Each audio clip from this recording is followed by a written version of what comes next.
Hello everyone, कैसे हैं आप सब और क्या हाल समाचार हैं आपके। देखिए, बिटकॉइन का असली उछाल 2020 में आया था, जब एक big American company micro strategy ने पहली बार बिटकॉइन को अपनी कंपनी की ट्रेजरी में डालने का फैसला किया। और उसके बाद बिटकॉइन का पूरा नैरेटिव बदल गया और आज वही ट्रेंड अल्ट कॉइन में आ चुका है। इथीरियम, बीएनबी, सोलाना सब ट्रेजरी एसेट बनने की दौर में शामिल है। यानी अगली मल्टी एक्स रैली अब सिर्फ टेक्नोलॉजी या एडॉप्शन से नहीं, बल्कि ट्रेजरी बाइंग और वॉल स्ट्रीट नेटवर्किंग से आने वाली है। तो आज की वीडियो में हम पूरा ट्रेंड डिकोड करेंगे, बिटकॉइन से लेकर इथीरियम, बीएनबी, सोलाना तक, और साथ ही समझेंगे कि इस रेस में कौन आगे है और कौन पीछे है। साथ में आपको पता ही है या ना पता हो तो बता दूं कि सोलाना में लास्ट 2 दिन से तेजी हुई है। क्यों हुई है इसको भी समझेंगे, और ऑलरेडी अल्ट कॉइन सीजन चल रहा है। ये अल्ट कॉइन सीजन क्या है उस पर भी मैंने वीडियो बनाई है, उसकी लिंक भी मैं डिस्क्रिप्शन और कमेंट में पिन कर दूंगा। तो आपका पूरा थॉट प्रोसेस और नैरेटिव बदल जाएगा कि भैया ये कोई यूट्यूब पे बात ही नहीं करता है।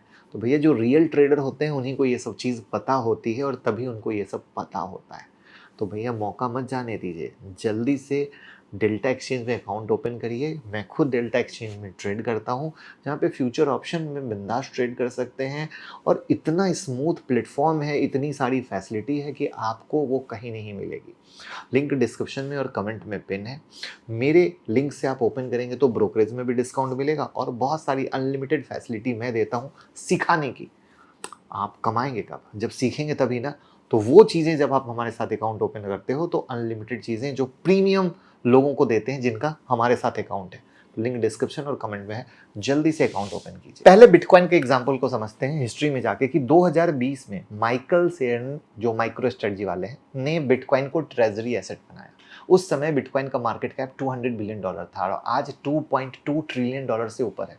और माइक्रो स्ट्रेटजी के पास आज 3% बिटकॉइन सप्लाई है। ये मूव ऑर्गेनिक था, किसी बिटकॉइन फाउंडेशन ने पुश नहीं किया था, बल्कि खुद एक कॉर्पोरेट ने इनिशिएटिव लिया। अब इसको आप समझना चाहते हैं आसान में तो आप ये समझिए कि जैसे पहले सोना हर कॉर्पोरेट के पास रिजर्व में होता था, अब बिटकॉइन ने भी वो रोल ले लिया, बराबर।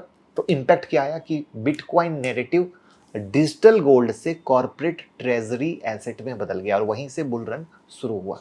तो अब आता है अल्ट कॉइन का जो चैलेंज है। Ethereum, Solana, BNB, Cardano, all foundation run by non profit, but in reality heavy marketing है, लॉबिंग है और नेटवर्किंग है। तो प्रॉब्लम क्या है कि बिटकॉइन को यूएस में कमोडिटी का स्टेटस मिल चुका है, बट अल्ट कॉइन पे अभी भी एसईसी का सिक्योरिटीज वाला खतरा है। इसका मतलब क्या हुआ? इसका मतलब बिटकॉइन को कॉर्पोरेट बिना रेगुलेटरी डर के खरीद सकते हैं, लेकिन अल्ट कॉइन के लिए ये काम ट्रिकी। तो यहाँ पे हिडन अंकल क्या निकल के आया? तो यही वजह है कि अल्ट कॉइन फाउंडेशन को वॉल स्ट्रीट के साथ स्ट्रेटजिक डील करनी पड़ती है और कई बार डेड पब्लिक कंपनी को खरीद कर उन्हें ट्रेजरी प्लेटफॉर्म की तरह यूज किया जाता है। अब इसको हम इथीरियम की केस स्टडी से समझाते हैं तो किसी भी बिगनर को समझ में आएगा। जोसेफ ल्यूबिन ने शार्प लिंक नाम की एक डेड पब्लिक कंपनी के बोर्ड में एंट्री ली। वहां से इथीरियम को ट्रेजरी एसेट के रूप में बाय कराया और धीरे धीरे कई कॉर्पोरेट ने इथीरियम ट्रेजरी में जोड़ना शुरू कर दिया। आज इथीरियम की ट्रेजरी होल्डिंग 3.5% तक पहुंच गई है। तो इम्पैक्ट क्या हुआ? इथीरियम का मार्केट का जो कैप है $300 बिलियन से $540 बिलियन के पास चला गया। क्यों? ट्रेजरी मूव की वजह से। आ रही है बात समझ में? यानी जैसे किसी क्रिकेट टीम का को फाउंडर खुद स्पॉन्सर कंपनी के बोर्ड में बैठ जाए और टीम को फंडिंग दिला दे, वैसा ही काम इथीरियम साइड से हुआ। अब एक और केस स्टडी बताता हूं, BNB case study. Binance labs ने एक्टिवली ट्रेजरी बाइंग पुश किया। 2025 में बड़ी खबर थी, 20 स्ट्रेटजी नाम की कंपनी ने $1 बिलियन का बीएनबी ट्रेजरी में डालने का प्लान किया। अब यहां पर बाइनेंस लैब का रोल नेटवर्किंग और कॉर्पोरेट को कन्विंस करना था। इंपैक्ट क्या आया? बीएनबी का मार्केट कैप $110 बिलियन से $118 बिलियन तक हो गया और ट्रेजरी डील से ग्रोथ मोमेंटम बिल्ड हो रहा है। अब यहां पर हिडन एंगल क्या आया कि बाइनेंस की पावर सिर्फ एक्सचेंज नहीं, बल्कि उसके पास ग्लोबल कॉर्पोरेट टाई अप है। अब यहां एंट्री होती है सोलाना की। उम्मीद करता हूं यहां तक आपको मैंने जो समझाया है, चाहे बिटकॉइन हो, इथीरियम हो या बाइनेंस हो, और कैसे ट्रेजरी घुसा है, तब कहानी और नरेशन पूरा बदला है। ठीक है ना? तो आपका पिक्चर क्लियर हुआ होगा और उम्मीद करता हूं कि सबसे पहले आपने अल्ट सीजन वाली वीडियो देखी होगी। कॉन्सेप्ट नया है, थोड़ा सा समझने में टाइम लग रहा होगा, बट अगर एक बार इसको क्रैक कर लिया ना दोस्तों, तो कुछ चीज़ें इतनी सटल फॉर्मेट में हैं कि जो इसकी अनएक्सपेक्टेड मूव होती है उसका पूरा मज़ा आप ले पाओगे और पूरे यूट्यूब पर कोई ऐसा आपको नहीं सिखाएगा ना बताएगा। एक गुड न्यूज़ है कि हमारे सारे रिकॉर्डेड कोर्सेज पर 50% का फ्लैट डिस्काउंट चल रहा है। Mobile app Mukul Agarwal download कर लीजिए एंड्रॉयड और iOS पर। आप वहां पर जाकर 50% डिस्काउंट में कोर्स खरीद सकते हैं। लिमिटेड पीरियड के लिए है, गणेश पूजा तक। अब एंट्री हुई सोलाना की। सोलाना फाउंडेशन अब तक पीछे थी, केवल 0.69% सप्लाई ट्रेजरी होल्डिंग में, लेकिन अब राज गोकल वो है को फाउंडर किसके, सोलाना के, वो अनाउंसमेंट आती है galaxy digital plus multicoin plus jump crypto. इससे क्या कहानी निकल के आई अनाउंसमेंट में, $1 बिलियन सोलाना ट्रेजरी फंड बन रहा है। पेंट्रा कैपिटल $1.25 बिलियन रेज कर रहे हैं सोलाना ट्रेजरी के लिए। कई छोटी कंपनियां भी छोटे स्तर पर सोलाना ट्रेजरी बाइंग कर रही हैं।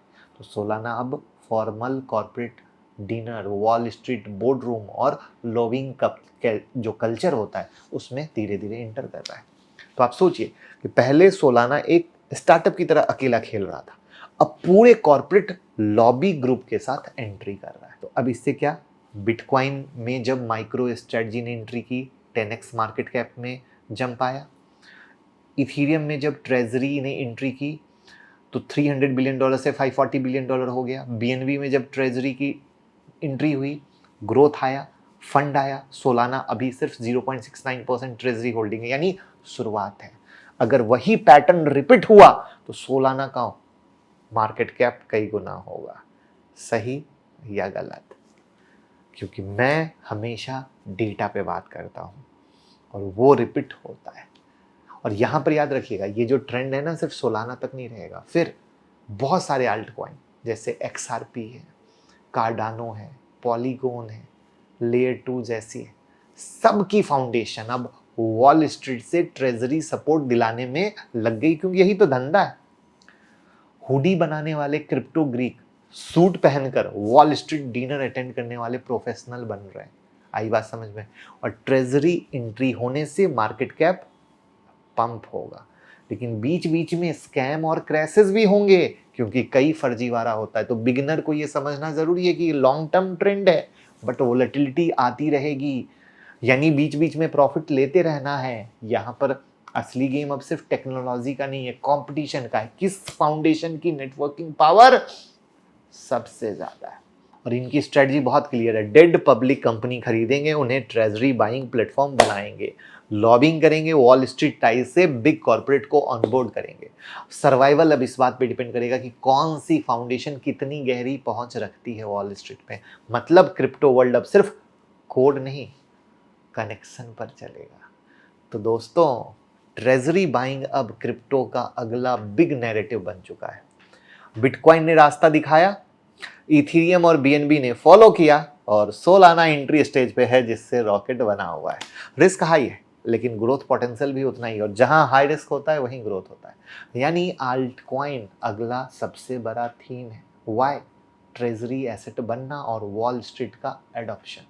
तो आपको क्या लगता है, सोलाना इस रेस में इथीरियम को बीट कर सकेगा? कमेंट में बताइएगा, और डेल्टा एक्सचेंज में अकाउंट ओपन कर लीजिएगा, लिंक डिस्क्रिप्शन और कमेंट में पिन है। तभी आपको इतनी प्रीमियम नॉलेज हम आपको दे पाएंगे और आप उसका पूरा चार्ट एनालिसिस करके फ़ायदा ले पाएंगे। और पूरे यूट्यूब पर ऐसी नॉलेज आपको मिलेगी नहीं, जहाँ पर लर्निंग है, डेटा है और लॉजिक है, हवा में कोई बातें नहीं है। तो अल्ट सीजन चालू हो चुका है दोस्तों, मज़ा लीजिए और वीडियो ज़्यादा से ज़्यादा सोशल मीडिया पे शेयर कीजिए, जिससे सबको पता चल सके कि हाँ भैया, कोई तो सही इन्फॉर्मेशन दे रहा है।